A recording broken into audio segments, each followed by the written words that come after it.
This is the Patriots Prayer Podcast. It's a tremendous show, one of the greatest shows in the history of the world. This is Bryson Gray, and you are watching the Patriots Prayer. Soon on the Patriots Prayer Network. Thank you all. America's falling, they all say. Gather the faithful now and pray. The Patriots Prayer. The Patriots Prayer. All the wicks are trimmed, oil is filled to the brim.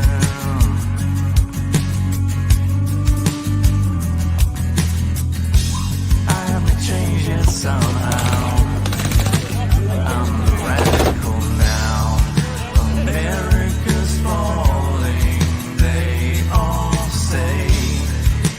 Gather the faithful now and pray. The Patriots Prayer. Welcome, everybody, to another episode of the Patriots Prayer Podcast. I'm your host, Maurice, or the Native Patriot online, and we have two very interesting guests joining us today. Both will be a little bit later in the show. The first being Ryan Taylor, who has worked in Washington for the last 20 or so years and has really worked on the Republican message and what they should be putting out. He's helped get Republicans elected and many other things. So I think that will be a very interesting conversation because as of right now, it sure seems like the Republicans are failing to send out a message. It was only a little over 1 month ago when Donald Trump had an assassination attempt on his life. And it seems as of now that it is buried in the news and it's not brought up very much. The rhetoric after the assassination attempt, we were told that it should be toned down, that there was people flaming the tensions. And it sure seems like it didn't take long for a lot of the left-leaning liberal types, the mainstream media, to go back to their old ways of slander and personal insults, saying Trump is a threat to democracy. Basically, everything that they said before, they're right back to it now. Kamala Harris fails to really bring out her platform. She's still not actually running on anything, which is probably the most surprising element of her candidacy so far.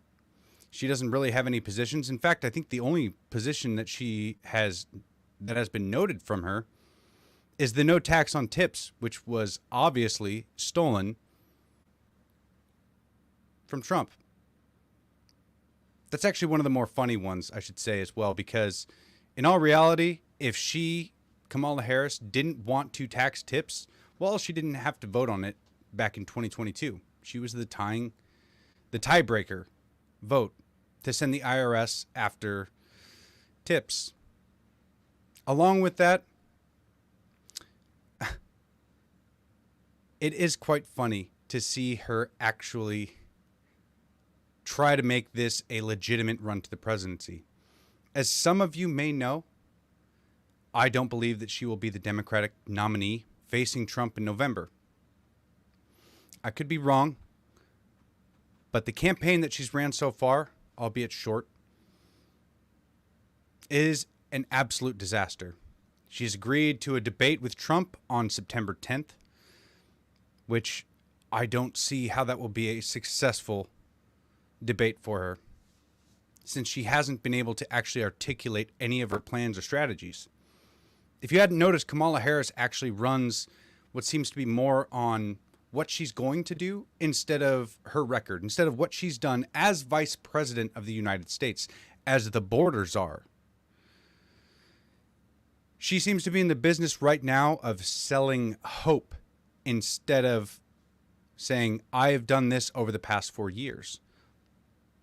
She is instead giving out the same old message that people are struggling to buy groceries. People are struggling to pay for gas. and I'm going to fix it when I'm president.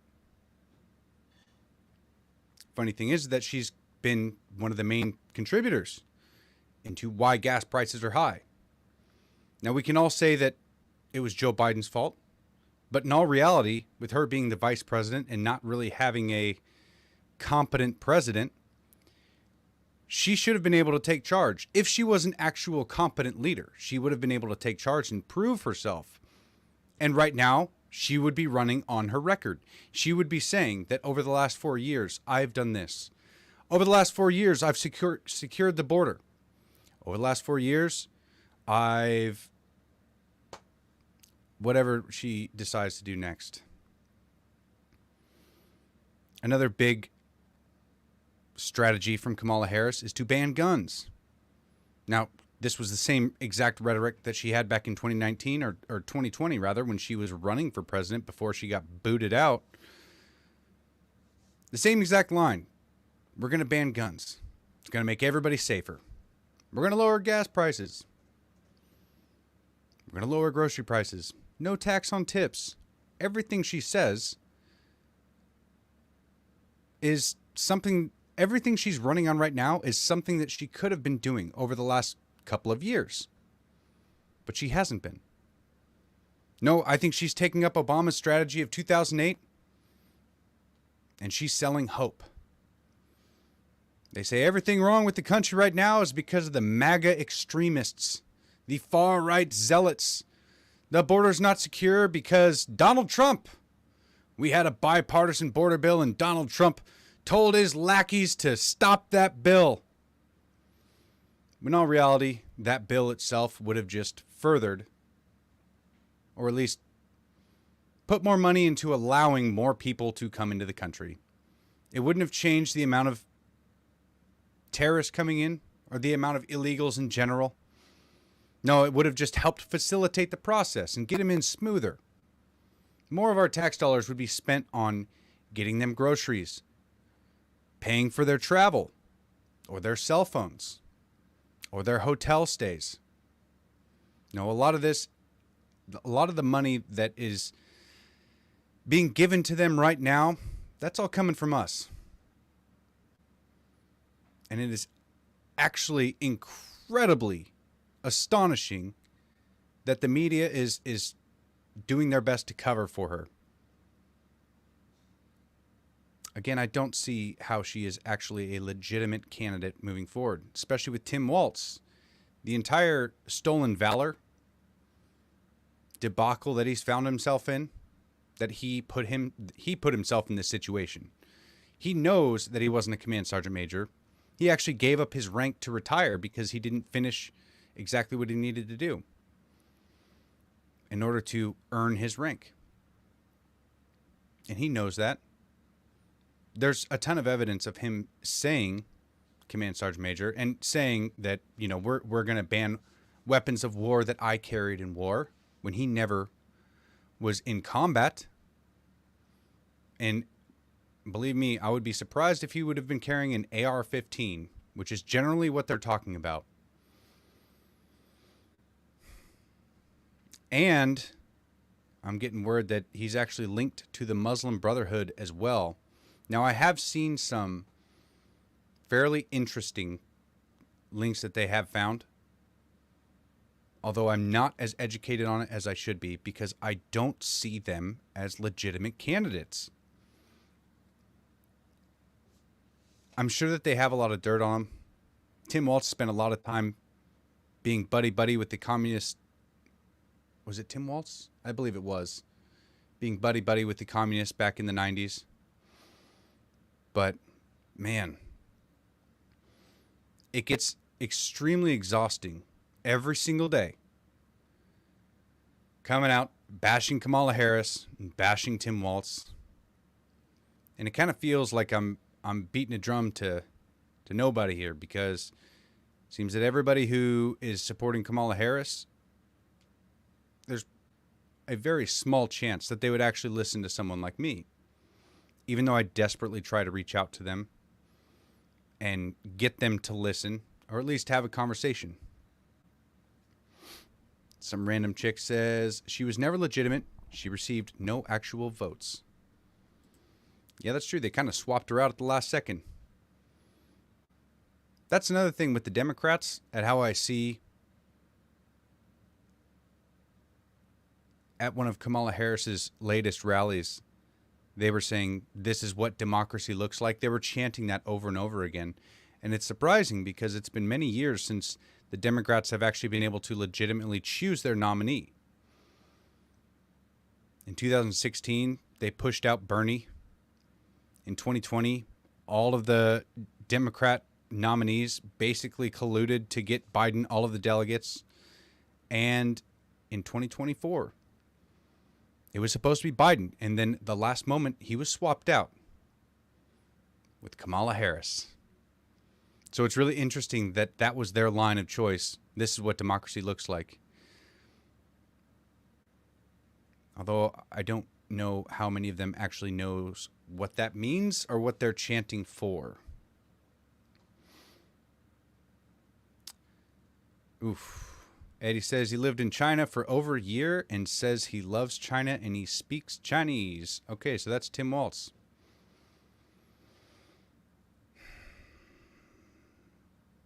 If they actually are running and they win,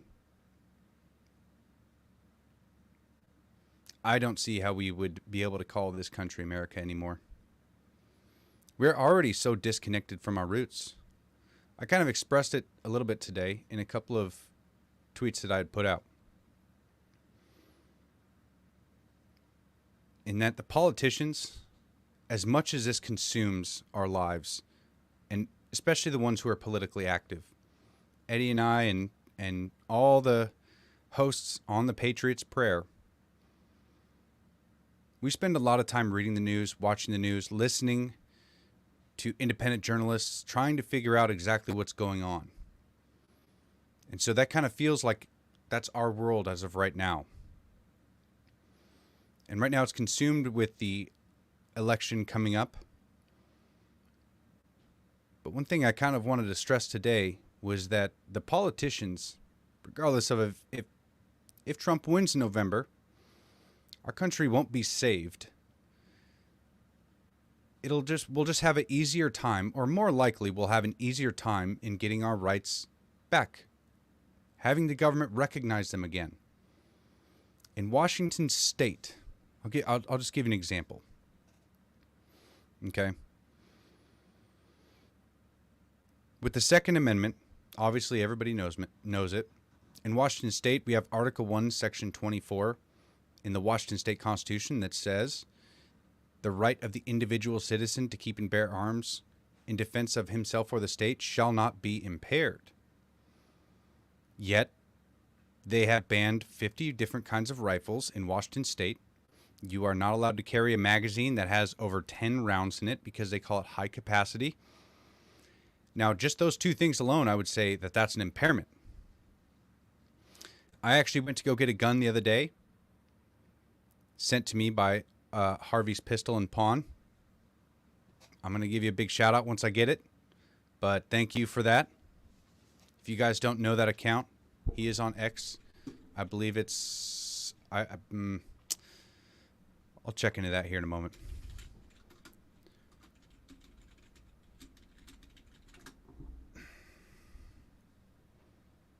Whether or not that I have a concealed carry permit, there's a 15-day waiting period. Now, mind you, I already own several guns. Okay, I own several guns.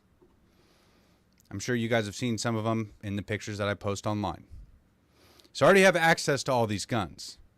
I had to take a new class for safety reasons. I'm not going to say how long that took me, but I know that they don't check the times. You're not required to watch any of the videos or read through all of the lengthy safety crap that they have you do. So you can actually get through that very quickly. But I did have to take another class to get a certificate saying that, oh, now I can own a gun and I'm safe. And now everybody else is safe around me because I have this piece of paper on this class that took a minute and a half. I'm not saying that mine did, but you can.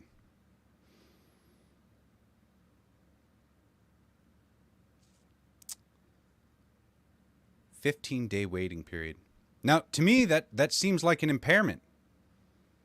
And it seems like the government has forgotten what they're supposed to be doing. And I don't necessarily blame the government itself, right? Every institution that you have, especially when money and power gets involved, is going to tilt towards corruption. But what we have is just this giant lack of participation from patriots, decades and decades of corruption that has finally got us to this point where I have to wait 15 days to get a gun, even though I have several. I have to, if I want to carry the gun without a permit from the government, I can. They make it an absolute hassle to do. But as long as my shirt's tucked in and I have an outside the waistband holster, I can carry that gun. But as soon as I move my shirt from being tucked in to untucked and it rests over that gun, all of a sudden, that's illegal. That's the difference between a law-abiding citizen and a criminal. Whether or not your shirt is tucked or untucked. Whether or not the criminal coming in to rob the store that you just happen to be in, unfortunately, that gun needs to be visible to them. Otherwise, you're the criminal for hiding that weapon. And you know for a fact that in Washington State, if you were ever to get into a shootout, I actually used to have something called the United States Concealed Carry Association, USCCA. It's basically insurance that if you ever get into a conflict with a gun, that you would have a certain amount of money set aside, depending on what plan you have. You could have like $1 million in legal fees because you know that a state like mine would go after me. I could be doing everything right, but my shirt was untucked, so the gun was actually hidden. And if somebody charges in the store and I have to defend myself or the store owner, and I ended up having to use my weapon on that guy, the state would then come after me. And it would be $1 million at least in court fees. Maybe less, possibly more. It's really tough to say. Depends on how long they drag it out.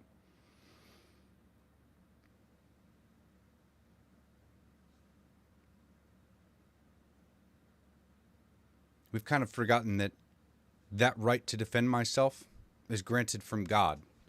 It doesn't explicitly say that you have the right to carry a Glock 43 and use it for self-defense. It doesn't say it quite like that. But this country was founded upon the idea that our rights are inalienable and are from our Creator. Meaning that they come from a place above government. And our man-made governments that we create, the representatives that we have, are there to protect, enshrine, and preserve those rights, not to infringe upon or grant. But we've let it slide to this point now where government believes it can grant rights.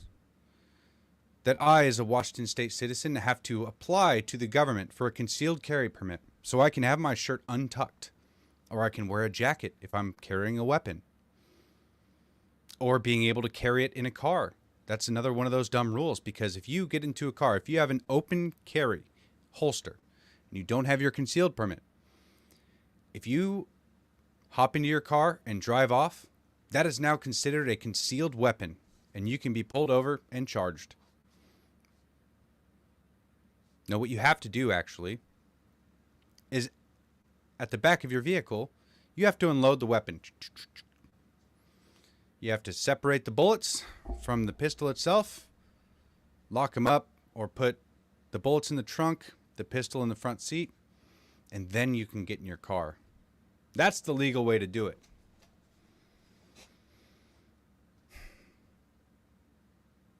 Sounds like an impairment to me. Sounds like it goes directly against the Washington State Constitution.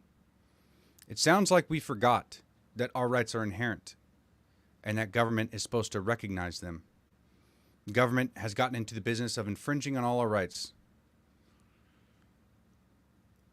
And we've kind of just allowed it. We've allowed it for too long.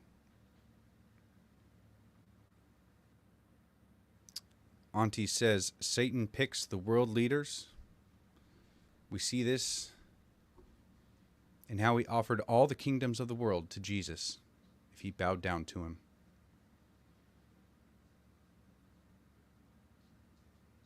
For what does it profit a man to sell his whole soul and gain the whole world?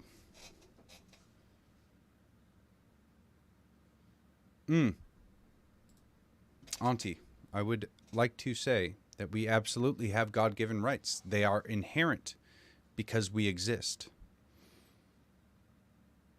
That's not to say that they can't be infringed upon. And that's what the government has been in business of for the last several decades at least, maybe longer. It is tough to say. But we've gotten to a point now where, like I stressed earlier, the difference between a law-abiding citizen and a criminal could be as simple as having your shirt tucked or untucked, a jacket or no jacket, getting in your car with your constitutionally carried weapon, open carry. But yes, those are God-given rights. And you can say creator. If you're not a Christian, I am. I wear a cross every day. I pray to Jesus. I accepted Jesus as my Lord and Savior, and I believe that Christianity is the way to go. I believe that He's the truth, and it's taken a long time to come around to that part. I know that when I was a kid, I would have never assumed that I would be preaching Jesus the way I am, because I had a bunch of bad experiences with Christians when I was younger, like many people did. But really what I had was bad experiences with people who professed to be Christian, and it was not embodied in their actions. And I learned that the relationship that I have with God was more important than I could have imagined. And after I lost my daughter in 2020, my wife and I had two pathways to walk down. We could blame God and hate that kind of existence, or we could accept Him and trust in His plan. And so that's what we did.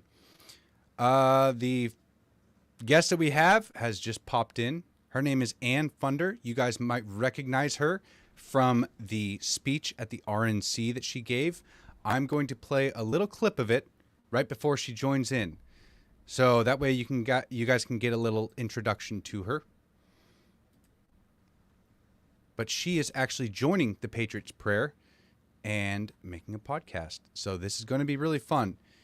So here's the video of her, and after that she will be in with us.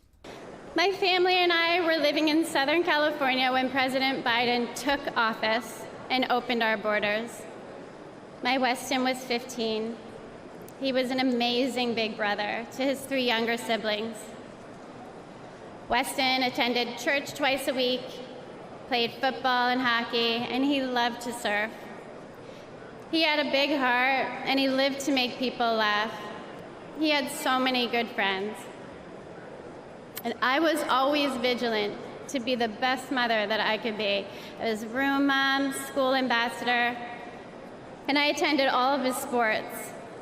We had family dinners and barbecues at the beach. And like most teenagers, Weston wanted to fit in. And in a moment of peer pressure, he tried something that someone gave to him, and it took my baby's life. We did everything right. I had those conversations with him, and fentanyl still found my son. And on February 27th, 2022, our lives were shattered, and our baby was gone. This was not an overdose, it was a poisoning. His whole future, everything we ever wanted for him was ripped away in an instant. And Joe Biden does nothing. I hold Joe Biden, Kamala Harris, the borders are. What a joke. And Gavin Newsom and every Democrat who supports open borders responsible for the death of my son.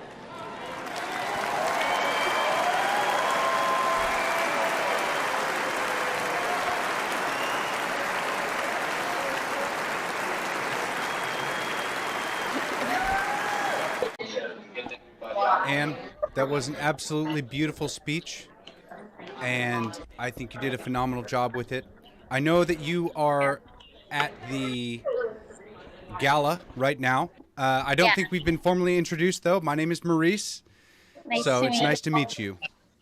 I'm in one of the rooms at Trump National Golf Course in New Jersey, and we're waiting possibly for him to arrive, so I might have to jump off, but I just wanted to check in and say hi, and thank you for having me, and say hello. It's not the best lighting, but we have some beautiful artwork of the president here, and so it's just really cool to be here. Mike Lindell's been here. There's been some great speakers tonight, so I'm really excited about joining the Patriot Network and Prayer Network, and I'm looking forward to it. So thank you for having me on. Well, I mean, really, based on your speech that you gave, it sounds like you have a lot of passion behind what you say and a lot of love for this country. And you're not driven out of hatred, you're driven out of love, which is somebody that we absolutely would love to have on our network rather. So Thank you. I appreciate that. But I'm really happy to meet everyone. I'm really excited to be able to talk. I'm going to talk about peer pressure. I'm going to talk to moms. I'm going to talk to people who have lost children. It's going to be some hard nights, but it's also going to be some good information for parents to learn. And just, to be moved and to know how important it is to clean up this country and get things right. But I do have to jump off, and I'm glad that I was able to jump on for a couple minutes, but they are all corralling us because the big man is either coming in tonight or tomorrow, but they're making us kind of go into different rooms. But it's my honor to be here, and I really appreciate it.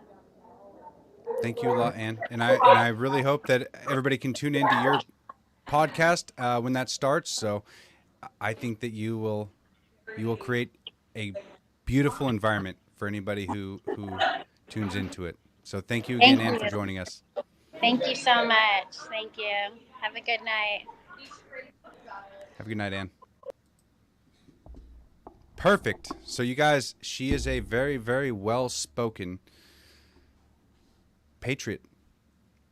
And what we're trying to do with the Patriots Prayer Network is gather a bunch of regular people, right? Christians and patriots of this country who have the ability, knowledge, wisdom to speak out when they feel it necessary. It sure seems like there's been a big disconnect with what we've seen on TV and what we experience in real life. And this is actually something that I wanted to speak to our next guest about, and his name is Ryan Taylor. He has worked, I introduced him a little bit earlier, but for those of you tuning in a little bit later, he has worked around Washington, D.C., helping the Republicans, in some cases, get elected, and in some cases, he's helping them get their message out in the proper way. And right now, I think that with experience like his, that this will be a really good conversation to have. So, Ryan, welcome to the Patriots Prayer Podcast. Yeah, great to be here. Thanks. So you have quite a bit of experience in Washington, I believe, and actually all over the country, as far as I know. Could you tell us a little bit about that? Yeah, for better or for worse, right? I got really interested in politics around 2000 when Bush and Gore were running against each other. I was in college out west, and I got bit by the bug. And so I interned for my home state senator at the time. His name is Greg Thomas from Wyoming. And boy, the second I graduated college, I jumped in my car, left Wyoming. My parents thought I was crazy. I didn't have a job. I didn't even have a place to live. I slept on a friend's couch for about a month And 20 years later, I have worked for 4 U.S. senators, a member of the House of Representatives. I was executive director of the Wyoming Republican Party, ran John Barrasso's reelection campaign back in 2012. And then for the past 6 years or so, working in one of Washington's largest public affairs firms, and just recently jumped out on my own and working now with a good friend at Perspective Strategies. So that's where we are right now, and trying to help get more Republicans elected. And that right now is extremely necessary. I believe, I mean, there's a bunch of stats that I've seen and pulled up, and just the amount of people not participating and the message being spread throughout, I guess the population that decides that their vote isn't important enough, is that their one vote doesn't matter and that it won't change anything. And with that being so prevalent in today's rhetoric, it sure adds up, and it gives a lot of opportunity for the Democrats to steal elections in that way. I don't know if there's any kind of message that you have in particular to help I sure do. inspire people.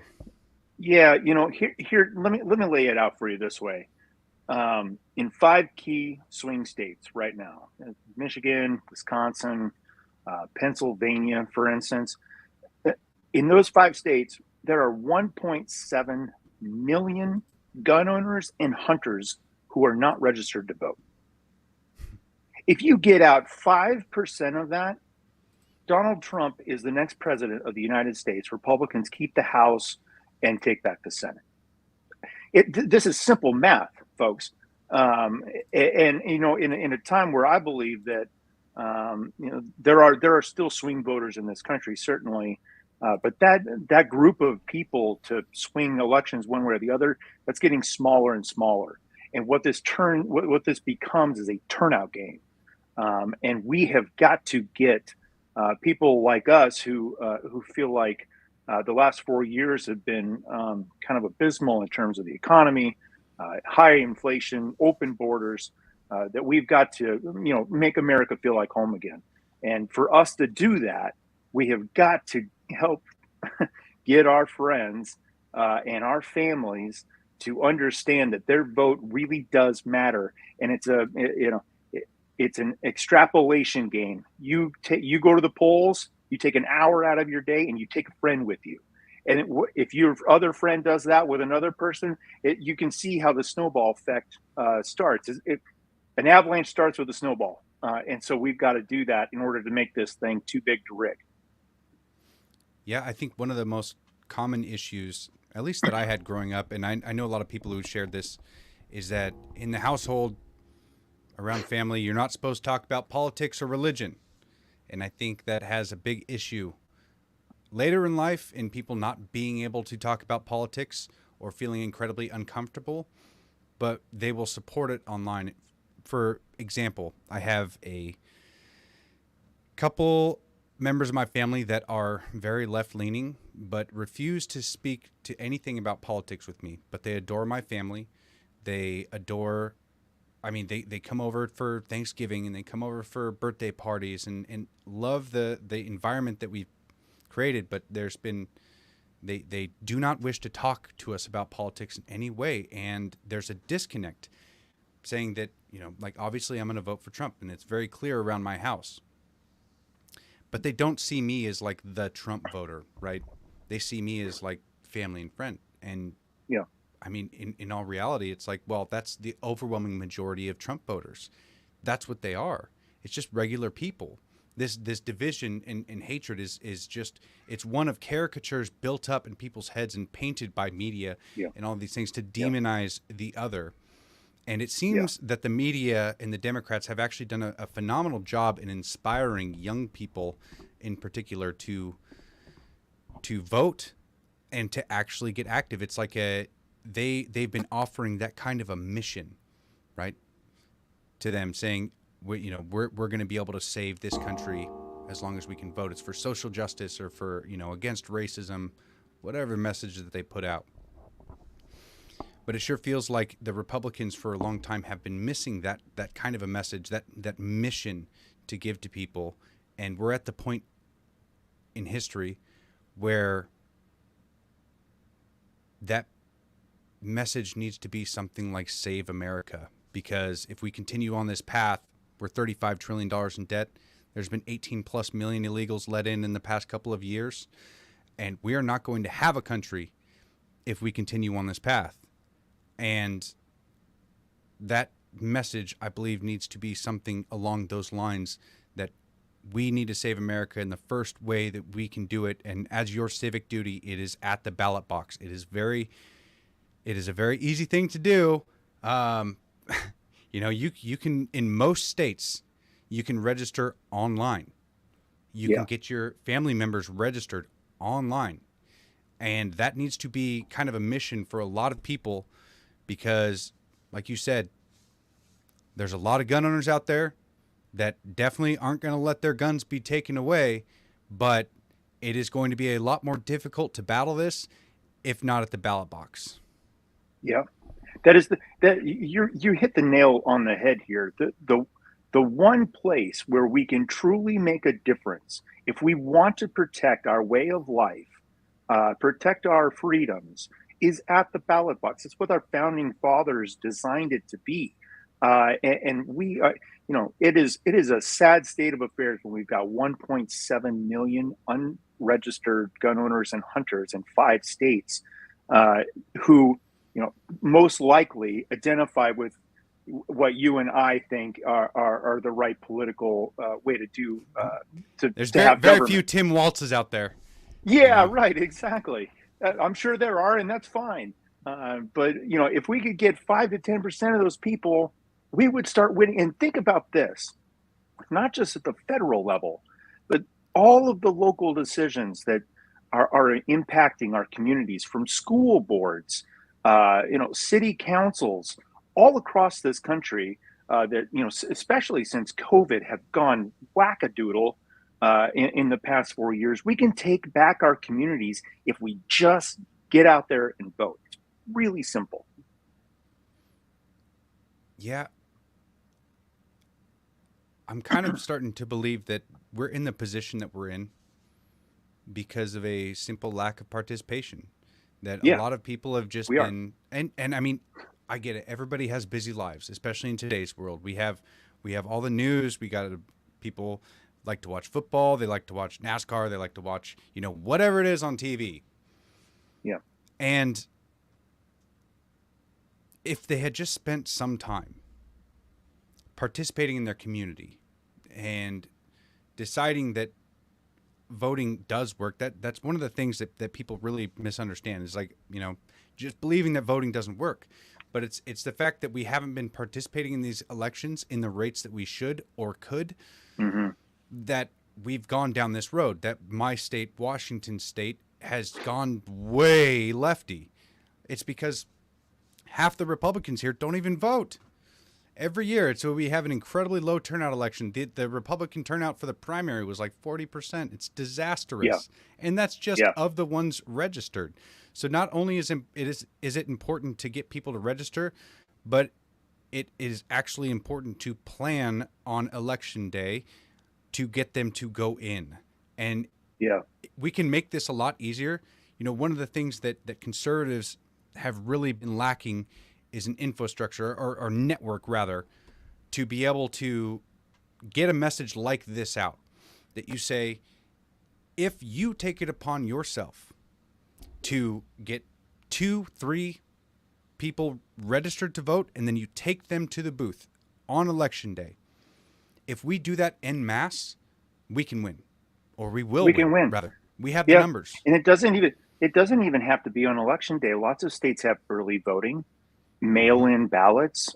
We should take advantage of that. If you have a really serious, very busy schedule, take advantage of the opportunities provided by your state. And I do want to make a plug here too. It's called Vote for the number 4 America.org, where your listeners, if you aren't registered to vote, go to voteforamerica.org and get registered. And start making a plan to get to the polling place or mail in your ballot, however it works, and share it with your family or your friends. those people you work with who are always complaining about the government and don't do a damn thing about it. Yeah, and I mean, this is one of the most simple things that we can do. And it is part of your civic duty, especially in today's day and age, to be able to get this done. And I'm glad that Elon bought X, because I believe that he has actually granted conservatives a voice. I believe that this is, as long as social media has been around, this is the first time that conservatives have been able to have a fair chance and a voice on social media and being able to say their opinions without getting banned for simple things. So that's made a huge difference. And now we can finally have a network of patriots and Christians and all who want to save this country. We finally have a space where we can gather. And that's been one of my missions. I don't know if you could see, I've been starting, not only are we doing the podcast, but I believe that I've been building something like a tribe of patriots, right? And it's basically, the idea is basically just a network of patriots that are a community that can support each other, that can inspire each other to be better than they were. It's very simple things, but all of these things add up. And especially when you have a community and you find that, it can be online. You will be able to make changes in this world because you don't know how far out those ripples will go. Exactly right. Yeah, the butterfly effect is real. It absolutely is. Hey, I wanted to say hi to Pop really quick here. This is one of our good followers, and they're in this chat almost every day. So, McGroin Nation, little shout out there. But I hope you guys are doing the same thing as well. I really pray that you guys are registered to vote and you're taking this seriously and you're taking it upon yourself, as a mission, not from me directly, but it is a mission to save America. And really, voteforamerica.org. That's vote, the number 4, america.org. You can register online there. There's a bunch of stats there that you can look and actually see, so you can convince the others that, hey, we have the numbers and we're starting to build a network online and we need to get this message out, whether it be to your uncle who lives in a cabin up in the woods who doesn't want to vote, but have him vote, get him to do it. He needs to vote to keep Forest Service away from him. That's a really good point, actually. Because there's almost nowhere in the country now where you are just completely separated from society. Right. We're all feeling the consequences over the past 4 years. And I can tell you, just going to the grocery store, it is absolutely devastating to see how expensive things have gotten. I remember I used to have a budget. It was every 2 weeks I'd spend, I think it was $150 that I would have for groceries and beer when I was younger. And thinking nowadays, it's like that would not have gotten me anywhere. Maybe 2 bags of groceries, maybe. Yeah. I'm glad you brought that up, because I was listening to President Trump earlier, who I think is articulating a more nuanced message than he has in the past couple of weeks, to make America affordable again. From C to signing C, everything is expensive. A hamburger. I mean, I'm in Washington, so obviously, take that DC? for what it is. But yeah, I'm in DC. I'm in Alexandria, Virginia, just across the river. But hamburgers here are $18 for bread and some beef. Are you out of your mind? So yeah, absolutely understand. And I think for the Biden-Harris administration for the last several years to be telling us that inflation's not real, it's not happening as much as you think it is, and then to blame us, it's our fault that inflation's happening, or it's the greedy corporations. Right? Yeah, exactly.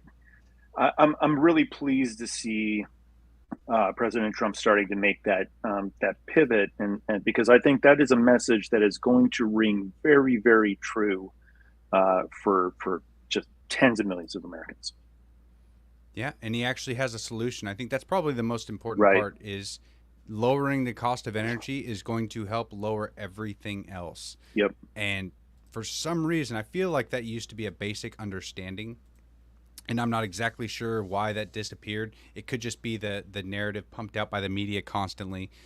But the Democrats, the media, they've been incredibly effective in convincing people that raising costs of energy is good. You know, getting our oil from overseas is a good thing.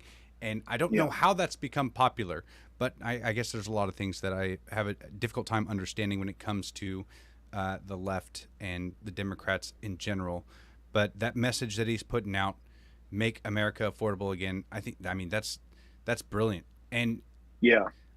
I guess just being able to speak, and this is one of the reasons why I actually wanted to vote for Trump initially, because he was the first politician that would actually speak to me instead of speaking for me, right? Mm-hmm. Or at you.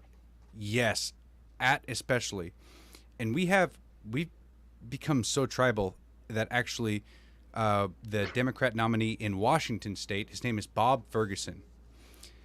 And when he's battling back and forth with the Republican nominee here, he talks about MAGA like they are a separate entity. Like he's not, like if he wins the governorship, which he likely will, this is Washington state, let's be real, it's very, very difficult. Still going to vote for Dave Reichart, but he talks about MAGA like it is a completely separate entity and forgets that he's actually supposed to be representing them as well. As much as we disagree on policies, he really speaks about us like we're the enemy and that he despises us. And it's like, you know, I mean, my main job is I change semi-tires for a living, right? So I got a service truck and I go and change tires. So I'm kind of behind the scenes and helping, well, I guess anything that moves by truck or is built with backhoes and loaders, I help that out. I change their tires, right? So the fact that he sees someone like me as an enemy or an electrician or all of the people keeping this society going, because they generally seem to be leaning to the right and for Donald Trump. It's just unfortunate that we've become so divided in that way, that the rhetoric they speak, or the rhetoric that they use, is one of, this is your enemy and I'm going to save you from him. And Trump, the way he speaks is, here's the problem and I can fix it. And he does dog on the Democrat representatives, but a big difference is the Democrats have a tendency to diss the voters themselves, and someone like Donald Trump will attack he'll go hard at them, but he'll go after the representatives. He won't say the Democrat voters are all idiots like the left does. Yeah, I would agree with you. You know, I've got a lot of friends in the media, journalists, and it's not the powers that be understand that creating conflict is the best way for ratings, and it's a really sad state of, especially when we look at cable news, news generally speaking, frankly, that the conflict is the only thing that really gets anyone's attention. I think it's audience's fault as well for falling for the clickbait all the time. We need to demand better from the media and to stop. To your point, I think you're definitely onto something here in terms of finding a way to lessen the division. There is that saying, there is more that unites us than divides us. I pray that is still true today. Certainly on the extremes, they're never going to see eye to eye. But for the 80% of us somewhere, in the middle, there are a lot of shared experiences that we should be able to hold on and latch on to more and demand some solutions. And frankly, the Democratic administration for the last 4 years have been gaslighting conservatives and those who support President Trump, saying we're crazy and thinking that we're living in a completely different world. We're not. We're living in the same world you are. How are you not seeing this? So, or that we idolize Trump. That's one of the biggest things right. that I take issue with. It's like, no, my Lord and Savior is Jesus Christ, and Trump is like, I support him, but he's not even someone that I like look up to in that particular way. Like, I don't look at him like that's a good role model. You know, I'm going to have my son speak just like him. That's just not how I am, I guess. Yeah. But Yeah. in all reality, I mean, they have absolutely been kind of painting us into a corner and saying that we are the enemy. And I'll tell you what, it is kind of difficult to get along with people who don't believe that our rights stem from God and believe that the government has the ability to infringe upon those rights at will. That is going to be difficult to get over. But I know that there's plenty of my neighbors that disagree with me politically, but absolutely love It doesn't me. make them bad people. It doesn't make Yeah. them bad people. We disagree, but I think, getting back to the first part of our conversation here, how we do this is by winning elections, about finding our friends and our family, those who are like-minded, and get their butts out to vote. And we can stop worrying about, the infringements on freedoms if we vote. And these protections will be cemented if we continue to vote, because we have the numbers. We just got to do it. Yeah, and I mean that's probably a good point to end on right there, is in just the fact that we really, you guys, I can't stress this enough. You can look at the stats on voteforamerica.org. It is very simple. Go to the website, look up the stats, figure out a plan. And whether it be on your X, or if you guys have a YouTube channel, or if you guys have a community gathering that you go to, family events, make sure that the people you love in your life are registered to vote and that are going to participate in this election, because this isn't like, oh, who's going to win the Super Bowl? Let's bet on it, right? This is the future of our country. Our children's future is at stake. It's probably the thing that worries me the absolute most, is just the fact that, like, I want my children to grow up in the America that I was raised to believe in. And in order for that to happen, we are going to have to embody the values that our founding fathers saw in their vision when they created this country, when they said that our rights are inalienable and from our Creator, and that government's there to recognize and protect. I mean, once we start realizing that we the people have more power, and the first and best way to do it is always going to be voting and using the God-given talent that you have in your freedom of speech to convince your friends, your family, to actually vote. Well, Ryan, I would like to thank you for coming on. I know this may have seemed a little short. We ran a little bit behind today, but all good. Do you have any kind of social media? Where would people find you if they wanted to? I am on X. It's at Ryan Taylor DC, and of course, we'll make another plug. Vote for the number 4 America.org. Let's get all those patriots and Christians out there to make sure their voices are heard. And that's one of the big things. The silent majority needs to stop being silent. That's right. We're a I lot appreciate better your and time. stronger Thank than you that. so much for having me and the opportunity to speak with you and your audience. Yeah, you're welcome. I'd love to have you back on and actually be able to have a little bit longer of a conversation as well. You sound like an interesting guy, and I mean, it's really difficult to get into the entire history you have working with Republicans, and I guess a lot of the people that I see as, like, I mean, it's very distant from myself. I've been like lower middle class my entire life. I haven't traveled very much. And it seems like a different world that I've been kind of jumping into and getting into as well. So I would like to pick your brain about a couple of those things, but I could reach out to you on Twitter. You guys go ahead and give him a follow. Ryan Taylor DC on X. It's a I guess it's not Twitter anymore. So yeah, give him a follow. Ryan, thanks for coming on. I appreciate that. Yeah, thank you so much. Have a good one. Yeah, God bless. All right, looks, and we are not quite going to close out yet because it looks like Anne was able to make it back. So we can bring her onto the stage and see what she has to say. I don't know if she was able to see Trump speak or not, but we are about to find out. Hi. I'm so sorry. Hi, Anne. How's it going? Good. We were getting corralled into another room, but I think it looks like it's not gonna happen tonight. So I do apologize that I had to run. I'm at an Eagle Forum event.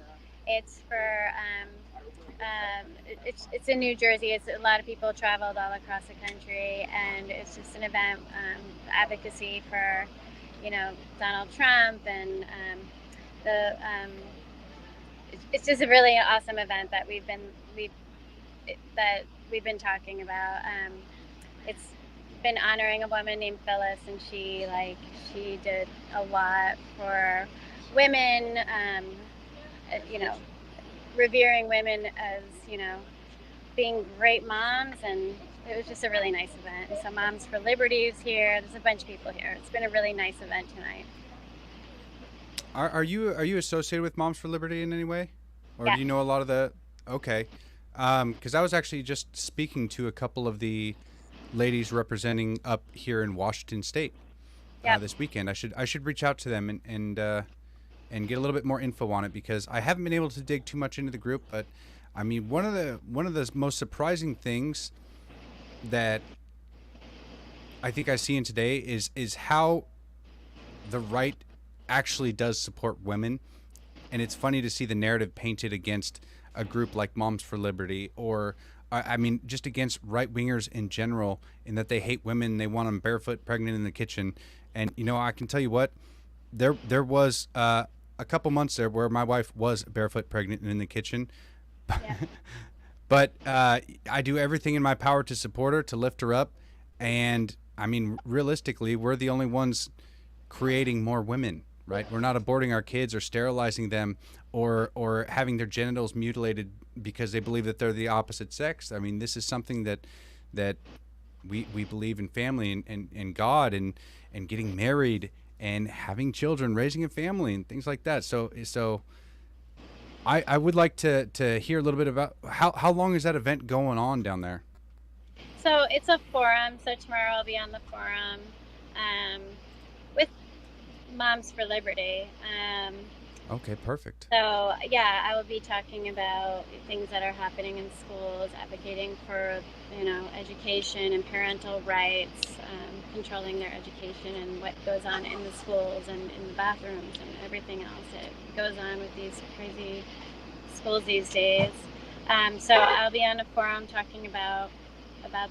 So Beautiful. It's a really great event. Yeah. And I hope that there's more and more of these. What's that? I really hope that there's more and more of these events to be able to help spread awareness, because I know that there's a lot of compassionate people that are just completely unaware of what is actually happening and what the consequences of these laws are, or these radical leftists these radical gender theorists that put these literal pornographic books in school. Yep. A lot of people really don't believe it. They're like, no, that doesn't happen. And it's like, yes, it does. It's happening all around. And the only ones that will suffer from this are the children. Yeah, absolutely. Like it is very difficult to actually see the consequences because you are working your day job. You're not actually going to the school and seeing, what is going on behind the scenes. So I hope that there's many, many more of these events, and I believe you are starting your podcast fairly soon. Have we worked out a date for when your first podcast is going to be? I don't know if we have an exact date, but it's coming up here in the next few weeks, in the next couple weeks probably.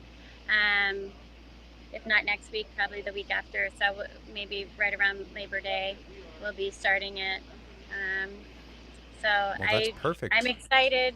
I'm very excited to start it. I have lines of people that are really excited to come on, from Moms for Liberty and, like I was saying before, and other parents who have lost children.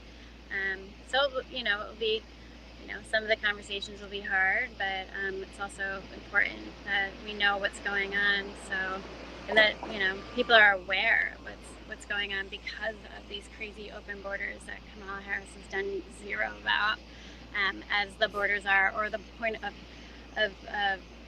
what did they call her? The point person, or just in charge of relations. Borders are.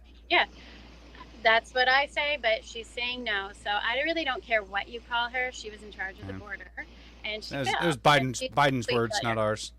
Yeah, it was, and I have her tweet saying Biden appointed me to da da da da da. I'd be happy to share it with you.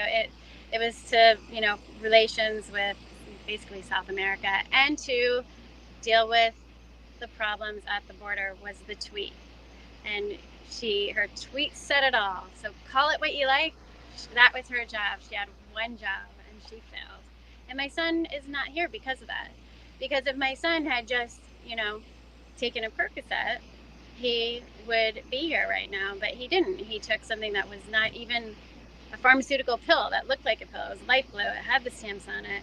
And it was pressed blue powder and pure fentanyl. And he died. And he died because she wants people to come over the border so they can vote for her. My son died so that she could get free votes. And it's disgusting. And I'm sure there's much more to it. They want to degrade our society. And, she's using people, 300 people a day, who die as political pawns. She doesn't care about. She just wants people to come over here. They're ruining our country. So we have one shot left to save this country, and that's in November, and we have to do it right. We got to get it right for your kids, for everybody else's kids, for my other kids. We got to get this one right. Well, and I want to say that I'm really sorry to hear that, and I'll pray for his soul and yours as well, and hope that you can find inner peace. I know that losing a child is something that I would wish on nobody. Yeah. And it sure feels like people get pretty desensitized to the fact that there are 100,000 overdoses a year, and in your case, it was not an overdose, right? It was. This is not overdose. Poisoning. It's poisoning, and we have to take the word overdose out of our vocabulary because this isn't an overdose. If you get something that you ask for, and and I could even argue that that's not an overdose. That most drugs are poisoning. They're poisons. If you ordered a vodka tonic, and it came and it was bubbly water and cyanide, and you started drinking it and you died, did you overdose? No, you were poisoned to death. Yeah. I always say, Snow White did not overdose on an apple. She was poisoned. She thought she was eating an apple and she got poisoned. So, obviously that's a fake character, but it's a good example. So it is not an overdose. These kids are not dying from overdose. There is no Percocet. There's no Xanax. There's no whatever they're doing in these pills. They're not pharmaceutical pills laced with it. You can't open a pharmaceutical pill and put it back together. These are fake pills. They're counterfeit, and they're being poisoned. And so everybody who calls it an accidental overdose, or everybody who said they died of an overdose, no, they didn't. They died of a poisoning. These are homicide investigations, every single one of them. They are not overdose investigations. They're homicides, because they're murder investigations, because the people who are dealing it know full well that fentanyl kills. And it's amazing. They let these people who sell it back on the street with a court date. They never show up. I mean, I can go on, but that's going to be my whole show. So I actually would like to say thank you for putting me on tonight and taking my call again. I felt very bad about disconnecting the first time, but just whatever. I had a second, and I said, let me call. We had talked about me calling from this event, the Eagle Forum, and I had to hang up. But I'm glad that you took my call again, and I'm glad that I got to speak with you. Yeah, I'm really excited, not only to hear the various stories that you are able to tell, but with your experience and the way that you put words, with your passion behind it, I'm really excited to see what you're able to produce, and I'm just glad that we can be a part of this, and I hope that we build up a beautiful giant network of patriots that can affect some serious change in this country. And I think that you are one of those people. I think that you have the right spirit. I think that you have the right attitude, and you're very articulate in the way that you convey the message. So I think you're going to do very well, Ann. I appreciate it, and I look forward to being on the Patriot Prayer Network and working with everybody there, and talking again soon. And I look forward to the audience that are listening to you. Well, for right now, Ann, where can people find you if they wanted to follow you on X? Yeah, I'm Social? Ann Elizabeth, but I'm going to be setting up a social media specifically for this. I didn't prepare ahead of time from the RNC because I didn't realize, that I probably should have done that. I'm just a mom. I've been very politically active for years, so I'm just glad that I'm on the right side of this fight. So I'm Ann Elizabeth US, and you'll see for years I've been politically active. And then I had this tragedy happen, and I can't even imagine if I was on the left side of this fight, how I would be so conflicted internally and morally trying to fight this fight, being on the left. And I see parents do it, and it's very difficult for them. This is a side you have to be on if you actually want to do something about fentanyl. So. Oh, and I'm I going think. to drop off. Oh, go ahead. I'm so sorry. I think that you're going to have a special ability in order to reach people in that particular way, just because of your story and your experience and the journey that you've gone through. I think that you will be able to reach your hand across the aisle and pull those over who are willing to listen. But thank you for coming on, Ann. Yeah, you guys go give her a follow. So I'm about to be the last person to leave, so I want to get out of here too. But thank you so much for taking my call again. It was a pleasure speaking with you, and I'm very honored to be part of this. So thank you. Have a good night, Ann. God bless. You too. God bless you. She's a fun person. I'm really excited to hear what she has to say. I know that her story is something that I can't quite imagine. In losing your son in that way, I think it is easy to get desensitized to the pain that people are going through and the tragedies such as that, because I know for my work, I work around the Tacoma, Washington area, and I drive past homeless people every day and a bunch of druggies. And when I hear those 100,000 overdoses a year, I think of them.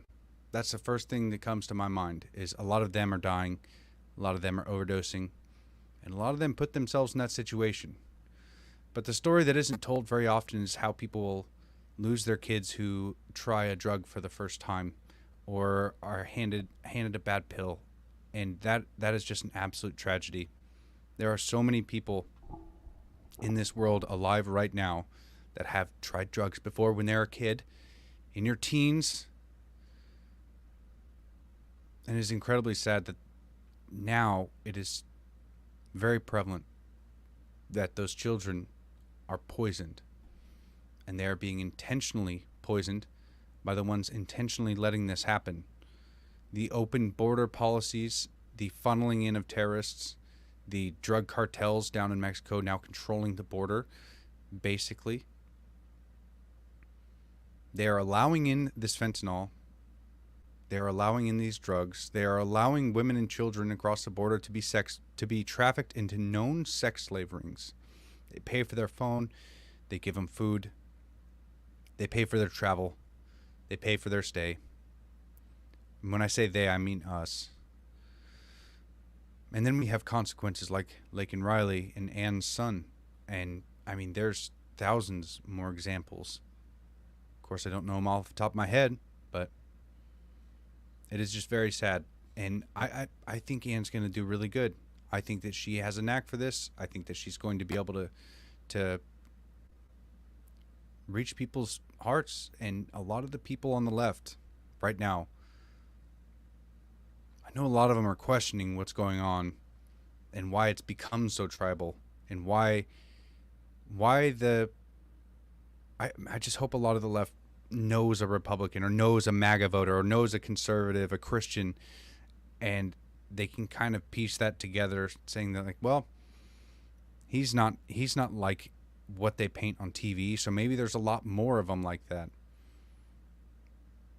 I've been really trying to figure out how to get that message across and how to kind of change the way that I look at this political sphere.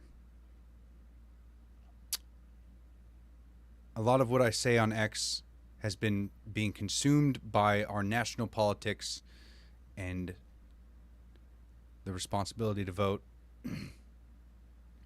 But I really think that the angle that I want to attack, the angle that I want to go after,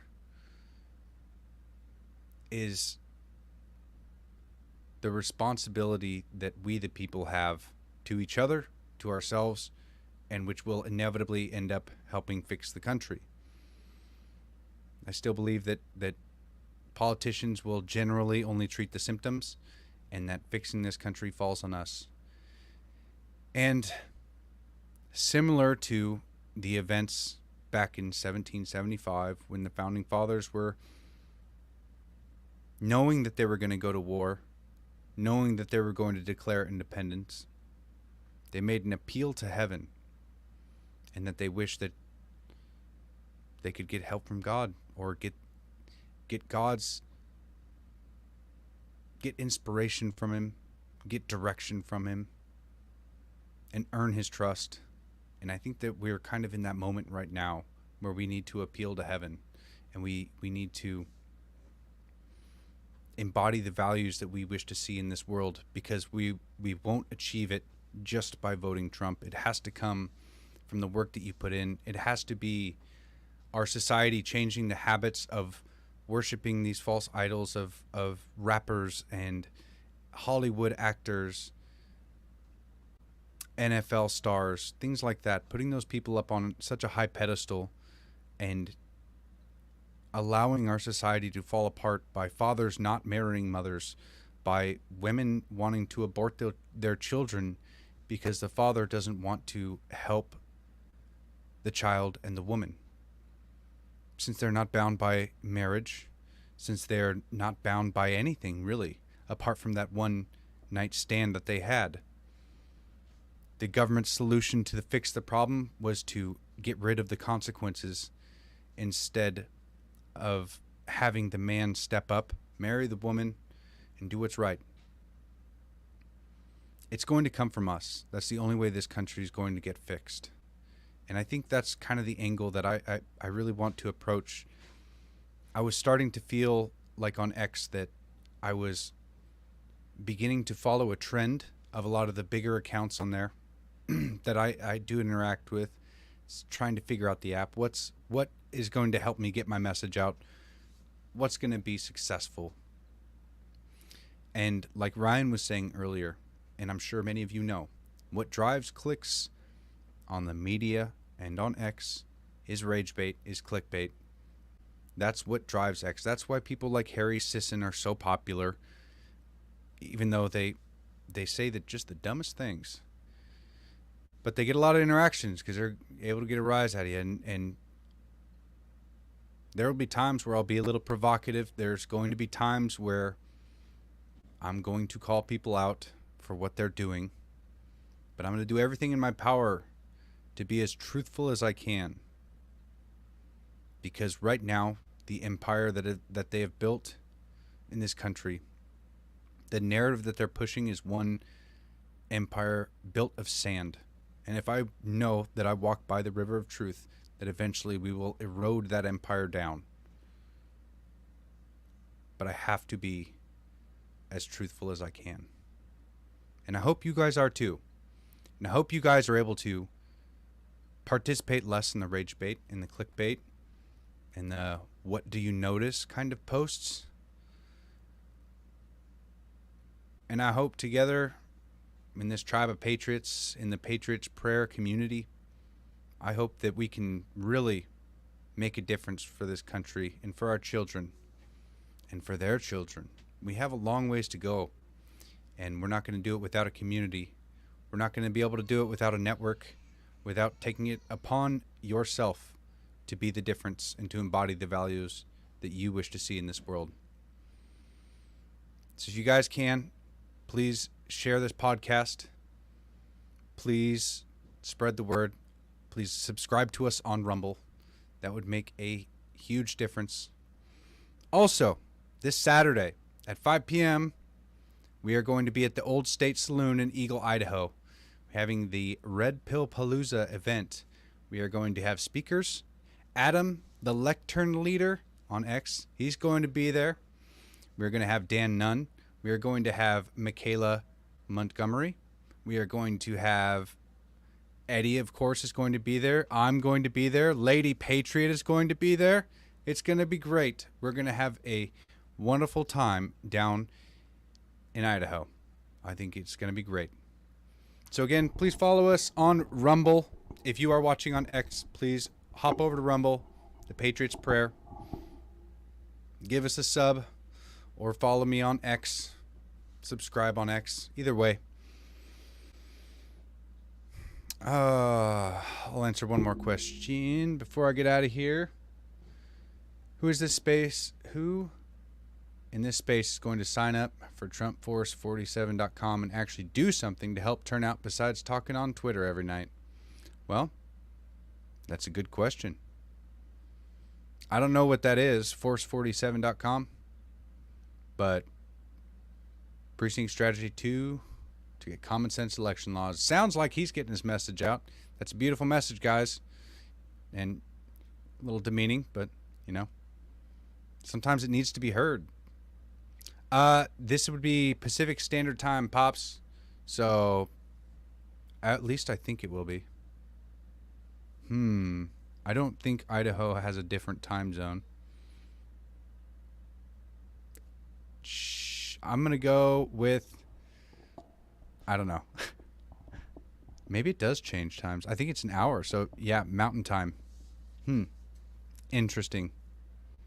Okay, it is Mountain Time. All right, 5 p.m. Mountain Time. So I don't know the time zone. I was just there a month ago, and I think I do recall the time zone changing. So, yes, 5 p.m. Mountain Time. TrumpForce47.com. I'll look into that. Yeah. Might as well. Like I said, I want to do everything I can to help this country out. And, you know, I just started getting politically involved not too long ago. But my whole life before this, I grew up in a tiny town and kind of minded my own till I had some kids. And then looked out into the world and I was like, hey, there's a lot of messed up things going on. So thank you guys for watching. I appreciate it. I really do. Tune in 5 p.m. Mountain Time on Saturday. We'll be at the Old State Saloon at the Red Pill Palooza. It is going to be fun. We'll be streaming on all the same networks, but if you can, watch on Rumble. Thank you guys. God bless. God bless you all. I really mean that. We need this appeal to heaven. Good night, you guys. I should have had the outro ready. See, usually Eddie does this for me, so I just kind of wait for it to happen. And then I was like, oh, wait, no, that's me. I got to do it behind the scenes. God bless you guys. Trading good for evil. This is the Patriots Prayer Podcast. It's a tremendous show, one of the greatest shows in the history of the world. This is Bryson Gray, and you are watching the Patriots Prayer. Soon on the Patriots Prayer Network. Thank you all.